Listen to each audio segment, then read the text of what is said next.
GOP Senator Chuck Grassley faced questions from constituents at a town hall in Fort Madison, Iowa, over the Trump administration mistakenly deporting a Maryland man to a notorious Salvadorian mega prison. Are you going to bring that guy back from El Salvador? Yeah. Why not? Well, because that's not a power of Congress. The Supreme Court said to bring him back. Judges are, Yeah. and the president isn't upholding the Constitution. He's defined the You're on the Constitution. Judiciary Committee. Trump don't care. Guatemala or El Salvador is an independent country. The president Speak up, please. We can't hear you. The president of that country is not subject to our U.S. Supreme Court.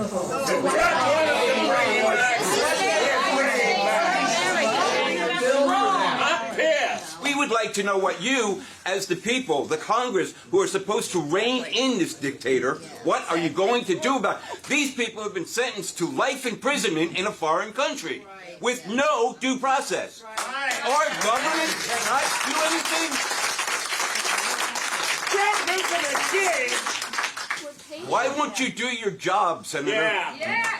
Tempers flared at Republican town halls across the country on Tuesday, a sign of growing anger, at least among some Americans, with President Trump's policies. But even in the face of testy constituents, those lawmakers continue to show loyalty to the president. In suburban Atlanta, disruptions by protesters at an event for Congresswoman Marjorie Taylor Greene led police to arrest 3 people. Now, instead of answering questions face-to-face, Greene required that they be submitted in writing ahead of time and mocked some of the critical ones she read out loud. Senator Chuck Grassley faced his own crowd of frustrated voters in Iowa and was repeatedly urged to stand up to President Trump. Are you going to bring that guy back from El Salvador? Are you? Why not? Well, because that's not a power of Congress. The Supreme Court said to bring him back. We would like to know what you, as the people, the Congress, who are supposed to rein in this dictator, what are you going to do about it? These people have been sentenced to life imprisonment in a foreign country with no due process. Our government cannot do anything. We're joined now by CNN political commentator and Democratic strategist Paul Begala, as well as former governor of Arkansas, Republican Asa Hutchinson. It's been a while since we've had the two of you back on, so thank you for joining us. It's going to be an interesting conversation. As always, Governor Hutchinson, let me start with you, because what we saw there with Senator Grassley was not on the Upper West Side of Manhattan or in Washington, D.C., in the suburbs, anywhere close to there. This was in Iowa.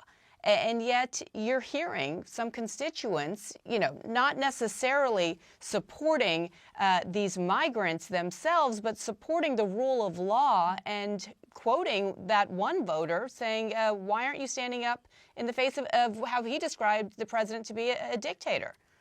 How do you react to that?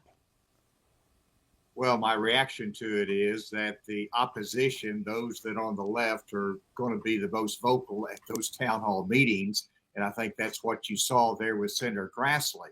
I've been in Iowa. It is a very divided state in many ways. You're going to hear from both sides. But the overarching message that I think the senators are getting is you need to exercise the power of the legislative branch and just not roll over for the president. So that message is being conveyed, not just by those on the left, by those on the right as well. And I think that's the expectation, that there will be some growing independence from those on the Republican side in Congress as you see Trump become more visceral in his attacks and disregard for the law.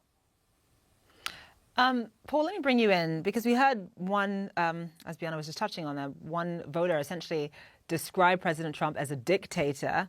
And Asa was just saying that a lot of people are saying, listen, we can't all just roll over for the president. There has to be people in Congress who stand up to him. What do Republicans in Congress risk, Paul, by standing up to Donald Trump?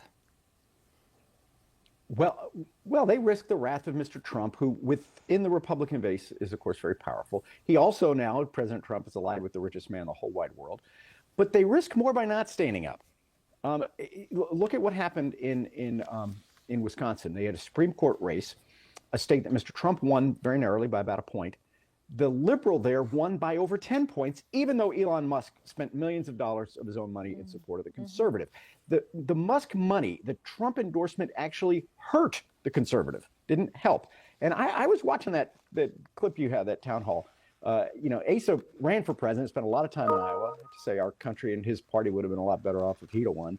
But Lee County, where that town hall was, it's in the southeast tip of Iowa for our international viewers. It's right on the Mississippi River. It's beautiful country, just beautiful. My old boss and Asa's fellow Arkansan, Bill Clinton, won that county by 30 points. Guess what? Donald Trump just won it by 30 points. It is exactly one of those fulcrum places where American politics has been turning. And so if a legend like Chuck Grassley, who has been in the Senate for 44 years, if he's catching hell in Lee County, Iowa, that is a terrible sign for those Republicans. Can I stick with you, Paul? Because as we noted, the issue at hand in that town hall was the treatment of Abreu Garcia and the fact that this is an administration that is defiant, despite however vaguely they are wanting to interpret what the Supreme Court said. They are defiant not to bring him back to the United States. But this is clearly a battle that President Trump prefers to have and would like to have. And I'm wondering if you think, as we saw Senator Van Hollen actually travel to El Salvador. I don't know what he'll be able to accomplish there, but he's a constituent of his, so that is why he is going. Do you think that they're falling into a trap by going into this battle with the president? I'll quote you a line from Politico this morning, which said, "The White House believes it has public opinion on its side, and that every time the Democrats or the judiciary or the media complain about the treatment of the deportees, they're walking deeper into a carefully set trap." What do you make of that argument? I'm sorry to laugh. They don't do anything carefully in the Trump White House. Okay. I mean, he won fair and square. I'm not an election denier. I'm a Democrat. But come on, they're not being careful about this. They took a man who was legally in America, who had no charges against him, and didn't only deport him, which would be problematic. They put him in one of these supermax prisons run by some eccentric leader in El Salvador. Come on. So no, I'm not worried about that. And actually at that town hall, to come back to that, they not only were criticizing their beloved Senator Grassley about the status of this one guy who'd been deported and incarcerated, they were hammering him about tariffs, which are killing our farmers, or can, about veterans, about Social Security, about Medicare and Medicaid. In other words, it's a whole cluster of things. But I think the Trump people are selling Americans short if they believe that we don't care about the rule of law, that we were founded on the notion that we don't want a king and a tyrant. And Mr. Trump, in the eyes of many, and not just Democrats, a lot of independents, has gone way too far. Asa, since Paul brought up tariffs, I want to pose that question to you, a question about tariffs. The thing about tariffs is that not only is there so much confusion, but it changes by the day. From one day to the next, you have no idea which tariffs are going to be on hold and which tariffs are going to be implemented. In fact, there was a Bloomberg reporter who essentially said that he typed into ChatGPT, explained Donald Trump's tariff strategy to me, and what ChatGPT gave him was essentially nonsense. It just sounded like nonsense in terms of what it looked like when he read it out.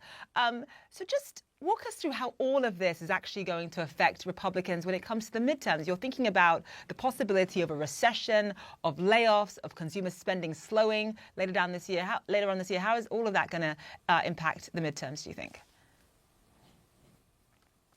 Trump has the advantage in simple language that, by and large, many Americans support. For example, being tough on illegal immigrants into our country, or reporting those that have gang affiliation or pose a risk. That's broadly supported. And you get into the nuances about, did he have due process? Was he really a gang member? That has to be resolved in the courts, and it should be, versus simply being a political issue, because that's not a winning issue for Democrats. In terms of tariffs, it's the same boat. We ought to have tougher tariffs on China that are targeted. But the broad-based tariffs and going after our allies is confusing. It is disruptive. and not just to our foreign friends, but it's also disruptive to our farmers. And ChatGPT obviously doesn't know what to make sense of it. And so the simple language is in Trump's favor. In the end, he wants to be able to control the dialogue. I think over time, as people understand it more and get hit by it harder, then you're going to see that support wane.